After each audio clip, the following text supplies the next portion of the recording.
adore this look. It's very classic, it's timeless, and I never did this hairstyle before. It's different and it's new to me, and I watched YouTube videos by Natalie Vintages, or as I recall, Fitfully Vintage, and I remember watching her hairstyle videos and they're just amazing, and she's a lovely person. So this makeup is 1940s. I tried to be as authentic as possible, and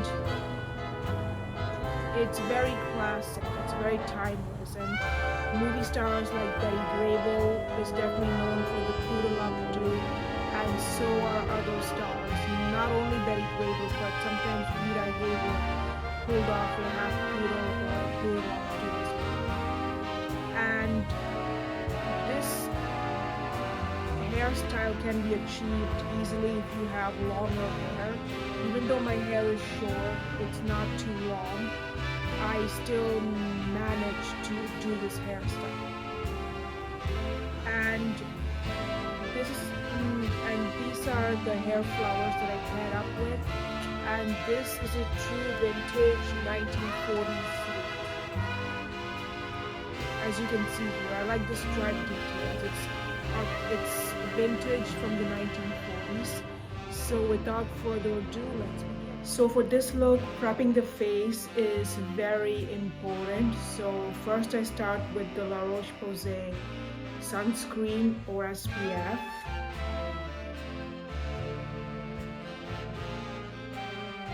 I always begin with SPF before I do my makeup.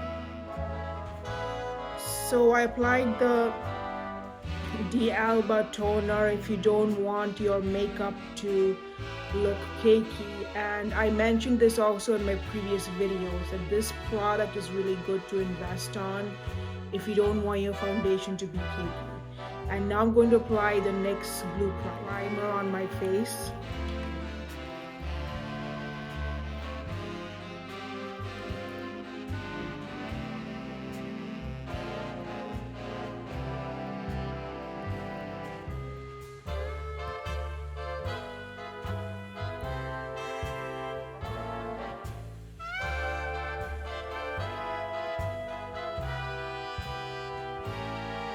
So I blend it in all over my face so the foundation will run quickly on my skin so it doesn't look cakey. And as you may know, I do not like cakey makeup on my skin. Matte finish was the look of the 1940s. The Max Factor Pan Stick Foundation, you can get this on Amazon for cheap, and this is a good foundation if you really want to go authentically 1940s or 50s. It's one of those vintage products that I really love. And this is the Pan Stick Foundation by Max Factor, and it gives you the full coverage kind of a look.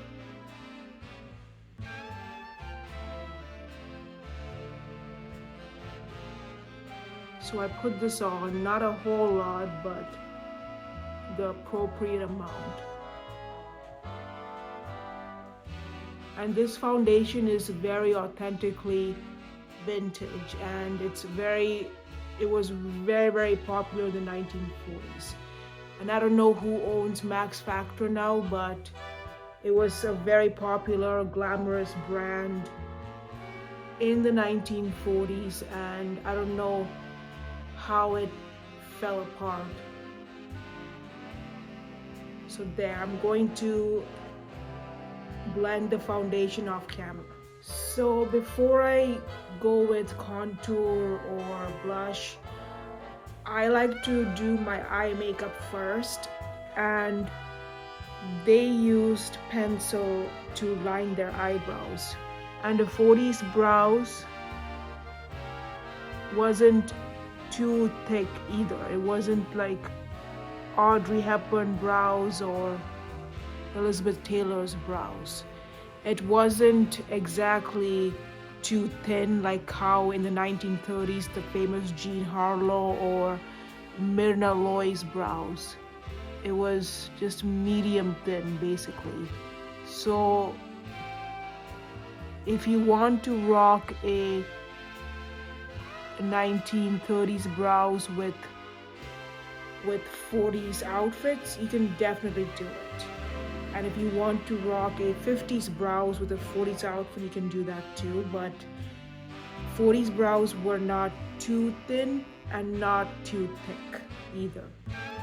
So there you have it. So this is my version of a 40s brows. And it's just elongated just a little bit.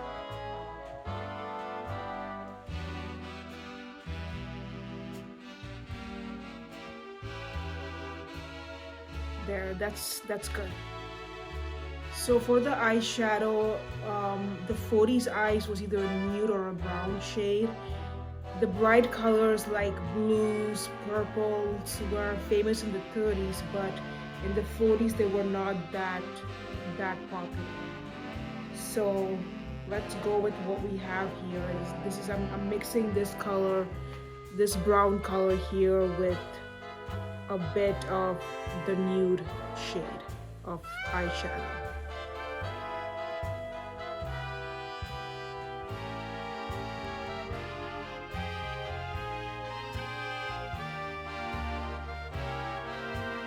And what I like about the 1940s is that it's just a very classic, decent looking decade. I mean, it was one of those decades that just looked absolutely beautiful and timeless. And it wasn't too overly done either, and there's nothing wrong with being overly done. I just find that the 40s was just a very practical decade when it comes to vintage fashion, more so than the 50s or 30s or most that compared to like the 80s. It was just a very practical and timeless decade. And that's what I love about 1940s fashion. Even though the shoulder pads were a thing, and in the 80s they became a bit bigger than the 40s shoulder pads. And so there you go. That's my eyeshadow look for the 40s. Now for the eyeliner in the 40s, they did not use a liquid liner. You can cheat with a liquid liner anytime, but back in those days they used a pencil liner to do their eyeliner, and a lot of women did not also wear eyeliner in the 40s. It was mainly a 50s kind of look. So let's see here.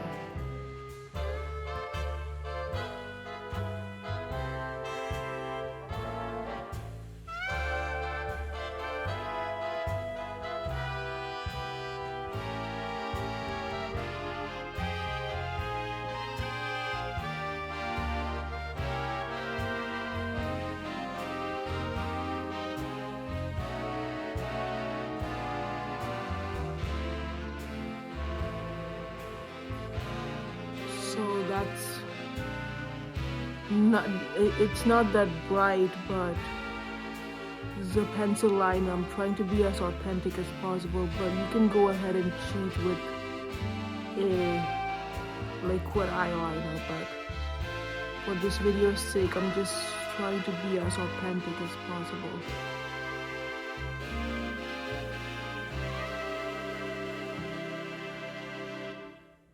But also, a lot of women in the 40s did not wear eyeliner. There. It's the polish mascara where you would spit on the black coal-like powder and apply the mascara with a brush. I don't have that in front of me right now. I have one that Besame Cosmetics created, and I wish I had that with me right now, but it's not with me, so I'm using this tube mascara. And lashes were huge in the 40s. It was mainly applied on the upper lashes.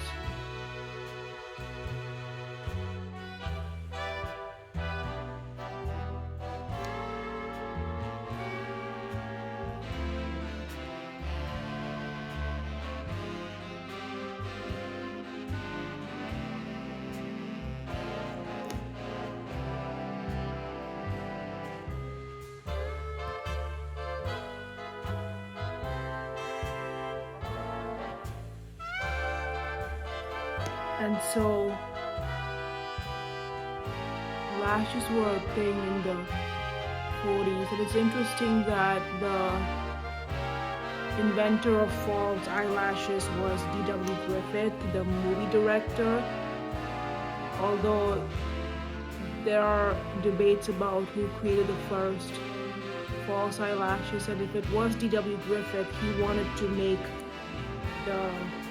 his actresses' eyes appear bigger on camera, which I found was really cool because back in the silent days they didn't have dialogue, so the actors communicated with their expressions.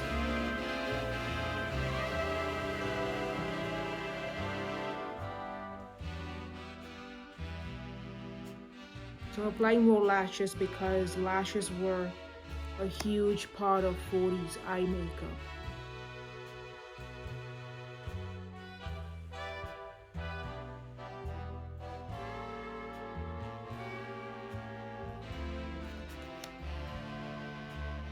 And things were so rationed and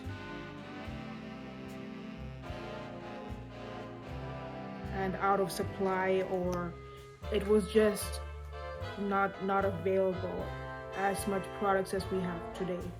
But back in the 40s during the war, things were so rationed.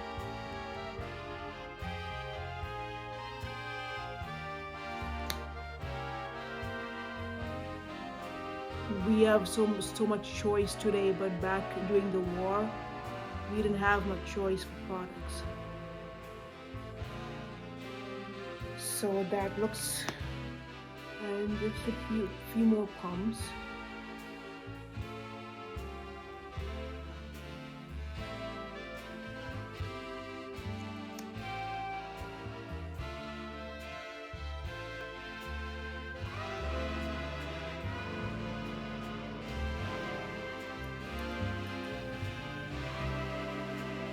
So I'm going to contour my face, even though contouring wasn't a famous makeup technique in the 40s, and it's actually very old. And Max Factor was the one who created the contouring technique. It wasn't the Kardashians. So let's put this on. I'm not going to put too much contour, but just a little bit.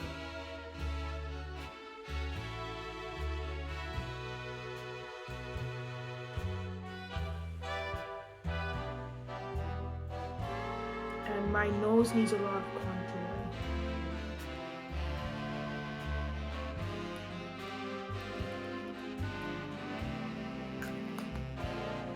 Now, as you may all know, I don't have blush, but I apply lipstick as blush, and they definitely use lipstick as blush back then. And I'm using this Daphne Beauty lipstick as blush. So I learned from tutorials on how to apply 1940s blush, and it was always on top, like on the cheekbones, and they would form a triangle. And I watched some real 1940s makeup tutorials on how they applied blush, and it was usually in a triangular shape. So I applied the rouge, as you can see here, and now for the lipstick, a matte red was the thing. It wasn't that glowy or shiny as we know of the looks today, and a matte red was the most famous type of 50s look. And I'm going to apply this by Daphne Beauty because this gives the perfect matte finish, and they didn't have liquid lipsticks back then, but I will definitely apply this one for giving that matte finish.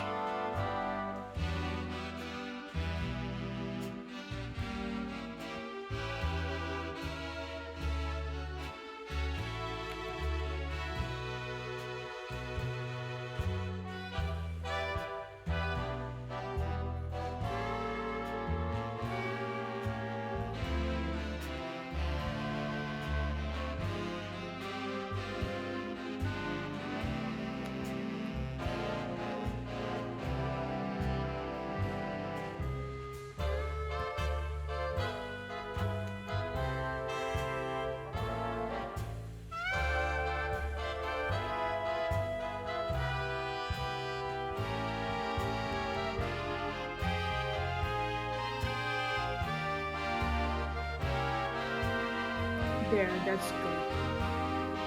So now I'm going to prep my face with the setting spray. This is the Essence Fix and Last setting spray.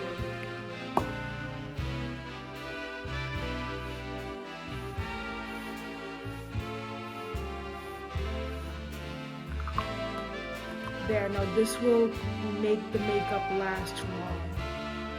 Moving on to the hair, as you saw before, I am going to do a half poodle updo, and I have a fake hair piece that will complement the whole hairstyle basically. And for 1940s hair, and what I love about the 1940s hairstyles is that there's so many hairstyles that you can do, whether it's a glamorous long wavy hair, or you could do a poodle updo, you could do braids, you could do anything in the 40s with your hair because their hair was very long.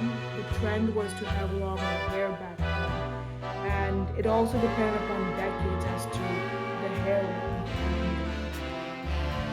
In the mid 1940s it was a bit longer, in the early 40s it was just like a little shorter to here, and then when the new look came it was the shorter hairstyles like the Italian cut in the 50s became very, very popular. So my hair, as you can see, is not the longest length, and it's actually very short compared to the 1940s look, but we're going to do something.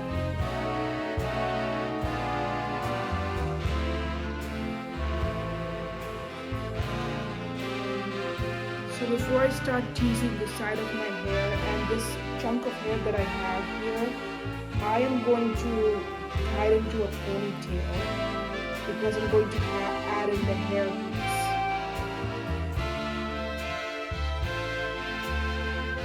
So with this part of the hair, I'm going to comb it and in order to create the poodle look. So this side over here, I'm going to add in the fake hair. This is the hair piece, and I'm going to basically put this together.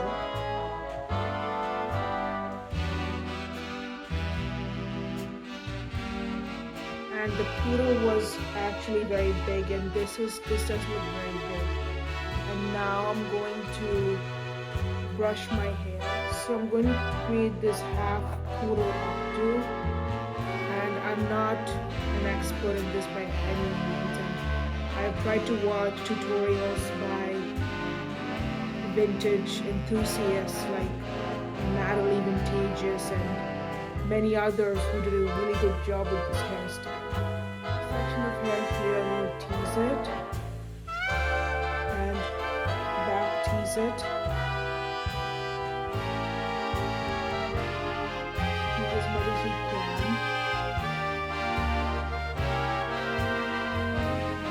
This back, and I'm going to bob it out.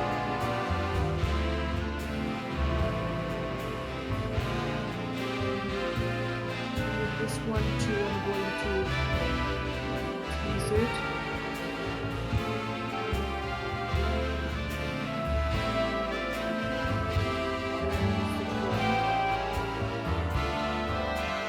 Now I really want to get more knowledgeable on how to do a half poodle updo and a full poodle updo, so that I do it the perfect way next time. So I added the ducktail clips in the back, and I only put the ducktail clips on the side of my hair because my hair is not too long enough to add more ducktail clips. So this is how it honestly looks like. So I'm going to apply hairspray.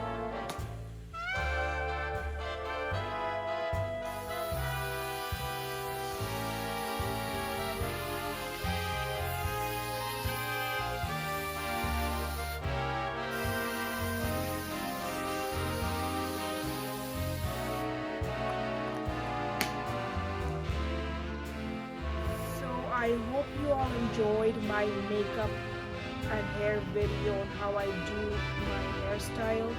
Even though I'm not an expert on vintage hairstyling, it's a topic that I really want to tackle on and to excel in. And you don't have to use all real products to get this hairstyle, and you can definitely use a fake hairpiece as well. You don't have to use everything realistically. So I hope you all enjoyed it. See you next time. Bye.